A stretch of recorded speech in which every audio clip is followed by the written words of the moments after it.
Hi, I'm David Usero from Mallorca, but living in Barcelona, in Spain. Hey, I'm Eliza. I come from Italy. My name is Elle. I live in Australia. Hi, my name's Bob and I'm from Edinburgh, Scotland. Hola, my name is Erika in Barcelona, Spain. Hi, I am David Florez, I'm from Colombia. G'day from Sydney, Australia. My name's Samuel Dalley. Hi folks, my name's Andy. I'm living here in Berlin, Germany. This is my favorite toy of today. So it kind of changes every like half an hour or so, and this is all I could decide on for now. But I think it's super cool. It's Illustrator. Yeah, it's Godzilla eating ramen, and the ramen's kind of made out of a city. So there's like the buildings in there.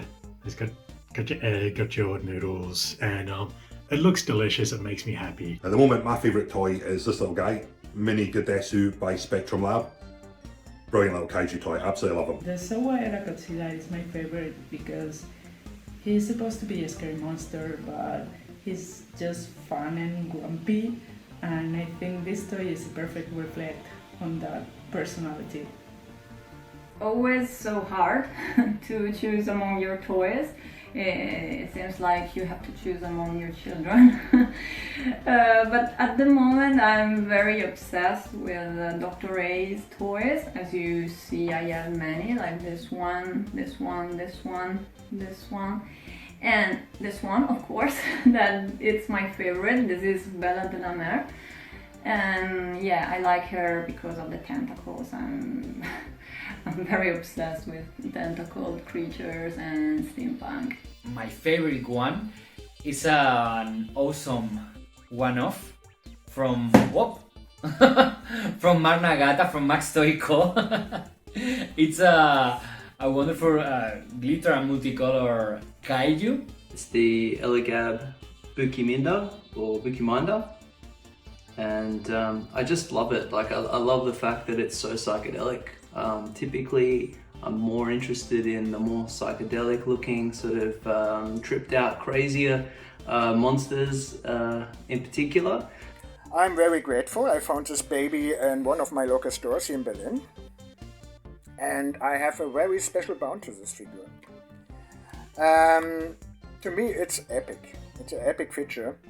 And whenever I'm coming home and look at this brilliant Sofubi, it just transforms me into a 9-year-old boy again. It's just keeping me young. This is my favorite toy. This is my Tango. This is made in Japan in '97. Glow in the dark. Really beautiful piece. It's like a broccoli. It's really funky, really weird. I like weird stuff.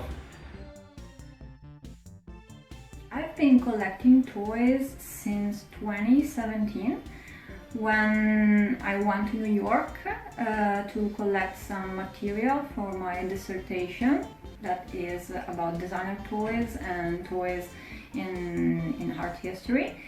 So I visited galleries like Clutter, My Plastic Art and Toy Tokyo, and I started collecting. This way I came up to Sofubi pretty late. It must be in the year 2015, 2016 maybe, when one day I just walked into one of my favorite stores in Berlin, and at one of their shelves I just saw a yellow box in that size with a Japanese name called Hedora on it, but I was stupid enough to bought it blind. And when I came home and unboxing the thing, I just has been shocked. I has been shocked by the beautifulness and the awesomeness of this Hedora. Wow! Ooh. And I was impressed by the colors, the details all around. I never seen a feature like this before.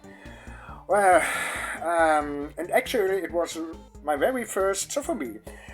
My holy grail. I keep falling in love with this Hedora. It even glows in the dark. Wow. Yeah, well, this was a beginning of a pretty good relationship between me and the Sofubis, and the rest is history. I got my first Toho Kaiju toys in around 2003, 2004. Not that I wasn't aware of Godzilla and Friends before then. It's that's kind of when I started using eBay to buy internationally. I used to collect other lines like Dragon Ball Z and some of the more mainstream cartoons because they were in the shops. I get a lot of my toys, if I can, through international toy stores. So I'm in Mandarake, Mushroom Toys in Taiwan. Yeah, so I try to get what I can if I can afford it. I get most of my toys from Japan, either Yahoo auctions or Mandarake, and sometimes I buy directly from the creators. I buy my toys mainly from lotteries like this one.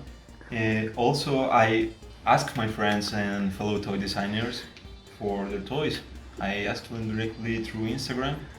And when the things are really hard to get, I have to look it up in Mandarake or Yahoo Auction Japan. Well, I'm lucky enough that we have a couple of stores here in Berlin which are selling any kind of kaiju merchandise, so I can say about 70% of my collection I bought here at local stores. The first thing when I travel is to find the art toys stores, and as a Sofubi lover, I'm focused to buy vinyl stuff, Sofubi stuff, and I prefer to touch it and to look at them when I buy them. Dealing with international shipping has always stressed me out, especially because the import process in Spain is a mess. Yeah, that's actually the hardest part because Colombia is not a common place for Sofubi, and you have to wait a lot of time. You have to wait for months, 2 months to get the toy, and when it finally arrives, you have to pay an extra fee, an import fee. The shipping, it's crazy. Given that I'm in Australia, if you order anything from overseas, it's going to take a while for it to arrive, so we've just become a bit accustomed to that. It's something you just put up with as an international collector. I think, you know, the added expense, the time, you know, particularly when you add on like kind of customs charges, fees, those can really kind of impact the price of a toy. So I definitely factor those in straight away now and just assume that they're going to get hit with everything. And that lets me work out if I'm willing to kind of, you know, buy that toy or not. I think that the collector, I can count them with my fingers. I don't know many Italian toy collectors. Here is the designer toy, Sofubi scene is not that widespread. But last year I happened to meet one collector in Bologna. And it was so fun because I entered this pub called Vanilla and Comics, and he is the owner of this pub. And I saw that all over this pub it was all decorated with toys. So it was amazing. It was like a paradise for me, and so I went straight to talk with the bartender and talking about toys. I don't know if, you know, if there's many other collectors in Scotland. Certainly there seems to be a bit of a UK scene, although generally, you know, I know those guys through things like Instagram, Skullbrain, rather than having met many of them in person. I tend to have to just kind of show off my new acquisitions to kind of friends and family, and as they stare at me, trying to work out what it is that I've bought. There might be more of a scene. I think it's just little pockets of really passionate collectors.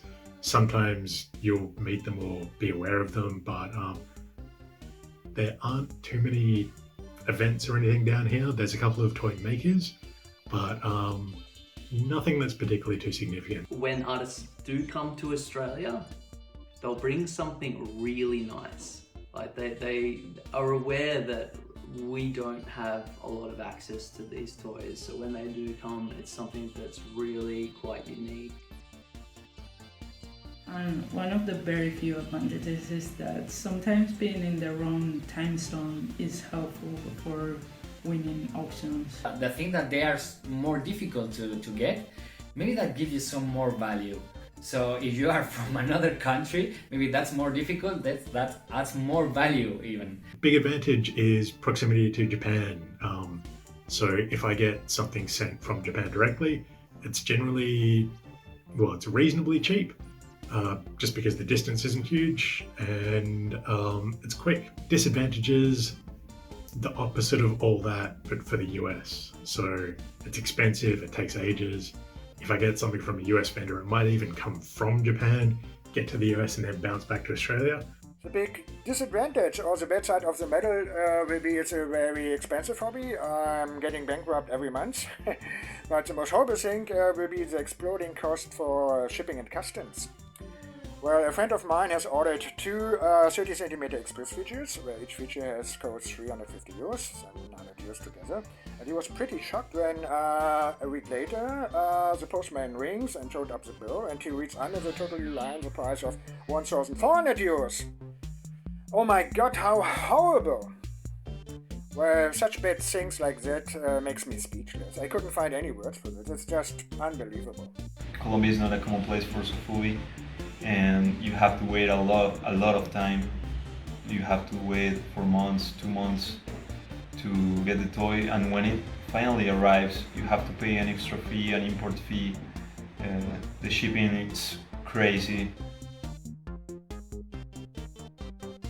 It really doesn't matter how big or how small your collection is, just doing it with your heart and having fun. And whenever people are coming up to you and asking you, are you getting too old for that crap? Just giving them a fuck. You've never been alone. We are a huge community of Sofubi crazies.